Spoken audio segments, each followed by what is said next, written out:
Maraming isda ngayon guys. Dito. Manghuli na kayo dito. Marami silang nahuli. Ito yung nahuli nila oh.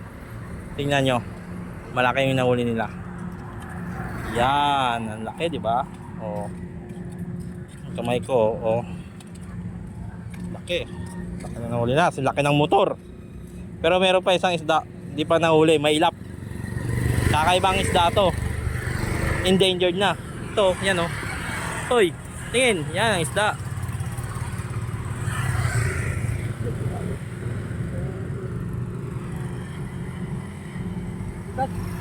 Bigat.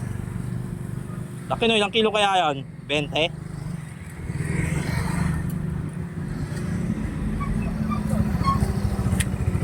Uy, buhay po.